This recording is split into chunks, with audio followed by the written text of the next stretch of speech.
Assalamualaikum warahmatullahi wabarakatuh. Salam sejahtera untuk kita semua. Kami kelompok 1 akan menjelaskan dan mempresentasikan tugas praktikum dan kunjungan K3 Manufaktur. Kali ini kami memilih PT Iskandar Printing Textile. Kami yang terdiri dari Andini, NIM 11, Az-Zahra, NIM 23, Dionisif, NIM 35, Rida, NIM 49, Linda, NIM 61, Novelia, NIM 73, Renaldi Niko, NIM 87, dan Susan, NIM 99. Pada kesempatan kali ini, kami akan menjelaskan tentang 7 topik. Yang pertama, pengenalan K3, yang kedua, identifikasi bahaya, yang ketiga, analisa resiko, yang keempat, pengendalian resiko, yang kelima, peraturan perundangan dan permit to work, yang keenam, manajemen K3, dan yang ketujuh, efek lingkungan dan PDCA. Yang pertama, kita akan membahas tentang pengenalan K3 proses produksi di PT Iskandar Indah Printing Textile. Proses produksi di Departemen Weaving di PT Iskandar Printing Textile ada 7 proses atau 7 tahapan yang diawali dengan tahap pembuatan benang lusi dan benang pakan. Benang lusi itu sendiri adalah benang yang memanjang atau membujur dalam proses penenunan. Nah, benang ini digulung ke dalam alat yang biasa disebut dengan boom warping. Kemudian ada benang pakan yang berarti benang yang mengilang dan menganyam dalam proses penenunan. Nah, benang pakan ini diproses melalui mesin yang bernama pelos. Setelah membuat benang lusi dan benang pakan, kita masuk ke tahap kedua, yaitu tahap penghanian. Nah, tahap penghanian ini merupakan proses awal, yaitu dengan menggulung sekaligus menentukan jumlah panjang benang lusi. Setelah itu, masuk ke tahap pengajian atau sizing. Tahap ini berfungsi untuk menguatkan benang sehingga benang pada saat ditenun tidak mudah putus. Setelah itu, masuk ke dalam tahap cucuk. Tahap cucuk ini merupakan proses pemasukan benang lewat mata jarum ke sisir atau gun. Nah, jumlah mata sisir sesuai dengan jumlah yang tersedia pada saat pengajian. Dan selanjutnya dipasangkan ke dalam mesin tenun. Setelah itu masuk ke dalam proses pemaletan. Proses pemaletan ini itu penggulungan benang untuk menentukan panjang benang yang melintang sehingga dapat menentukan lebar pada kain yang akan ditenun. Setelah tahap pemaletan, masuklah ke tahap menenun. Tahap ini merupakan proses penenunan benang menjadi kain atau roll yang masih mentah. Dalam proses menenun ini terdapat 3 jenis mesin yang berbeda-beda, seperti mesin Toyoda, mesin Picanol, dan mesin RRT. Setelah itu, masuklah ke proses terakhir, yaitu tahap penyelesaian. Nah, di tahap penyelesaian ini terdapat 4 tahapan. Yang pertama, inspection, repairing, smashing, dan folding. Selanjutnya, di PT Iskandar Indah Printing Textile terdapat proses produksi pada printing. Nah, tahapannya yang pertama yaitu pewarnaan dan printing. Pada proses pewarnaan dan printing ini yaitu proses pemberian warna pada kain. Setelah kain diberi warna dasar, kemudian dipindahkan ke bagian printing untuk diberi motif pada kain yang sesuai dengan pola yang direncanakan.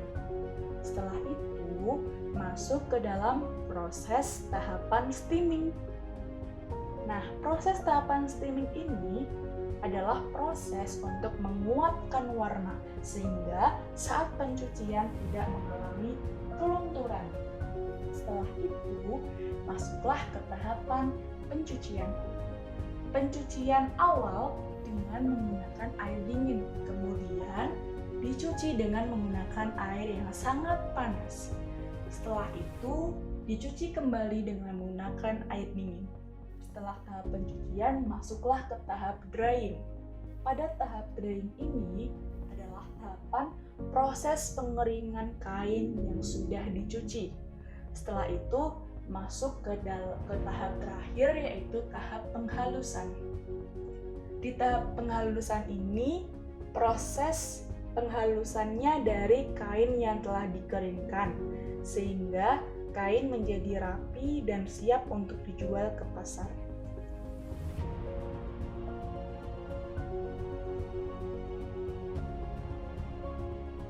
Setelah membahas topik yang pertama, ayo kita membahas topik yang kedua, yaitu tentang identifikasi bahaya. Tabel tersebut terdapat kolom lokasi, alat yang digunakan, faktor bahaya, uraian bahaya, sampai ke potensi kecelakaan. Selanjutnya, sama tentang Hirafoam. Hal ini yang membedakan adalah di lokasinya. Kalau sebelumnya lokasinya ada di area weaving, sekarang ada di area proses printing. Selanjutnya, topik yang ketiga adalah analisa resiko. Penilaian risiko dan bahayanya sesuai dengan HIRA PT Iskandar Indah Printing Tekstil. Di presentasi tersebut ditampilkan tabel yang sama, yaitu HIRA DC, penilaian risiko dan bahaya yang sesuai dengan HIRA DC di PT Iskandar Indah Printing Tekstil.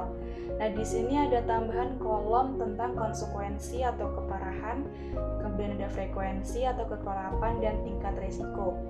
Ini adalah pentingnya untuk menilai suatu risiko dan bahaya di masing-masing lokasi. Di tabel ini itu ada di lokasi area weaving. Kemudian selanjutnya ada di area printing.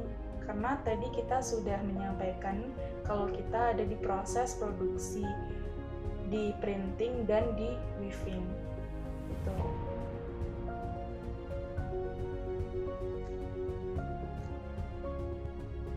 Selanjutnya masuk ke topik keempat, yaitu pengendalian risiko. Pengendalian risiko dan bahayanya sesuai dengan HIRA PT Iskandar Indah Printing Tekstil. Nah, di situ ada tabel HIRA DC form. Sama seperti slide-slide sebelumnya, tetapi di sini yang membedakan adalah adanya tambahan di kolom pengendalian risiko. Jadi, dari masing-masing lokasi, kemudian faktor bahaya dan uraian bahaya itu terdapat pengendalian risikonya. Setelah kita tahu, setelah kita menganalisis, berdasarkan konsekuensi, keparahan, atau kekerapan, kemudian tingkat risiko, kita harus ada pengendalian risiko. Dan di sini ada dua lokasi. Yang pertama itu ada di lokasi area weaving. Kemudian pada poin selanjutnya itu ada di area printing. Lanjut masuk ke topik kelima, yaitu peraturan perundangan dan permit to work. Dalam hal ini, perundangan yang diperlukan dalam industri tekstil itu ada beberapa, seperti Undang-Undang Nomor 1 Tahun 1970, yaitu tentang keselamatan kerja.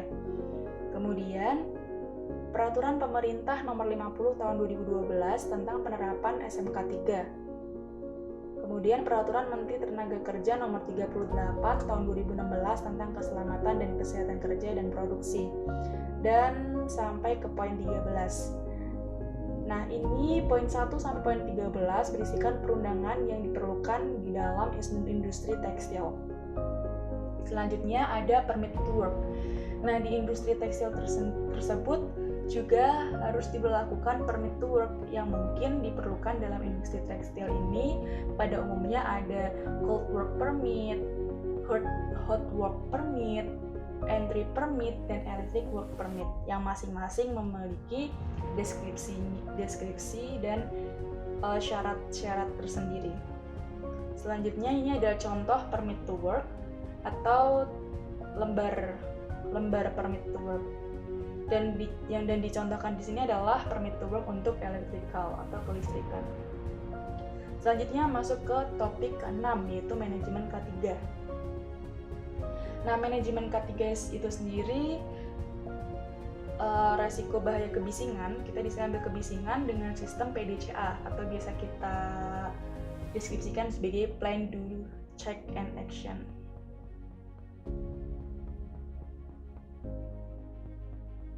Selanjutnya, resiko bahaya tertinggi. Diketahui resiko tertinggi pada perusahaan tekstil ada pada bahaya kebisingan yang melebihi nilai ambang batas atau NAB, yakni 90 desibel per 8 jam kerja.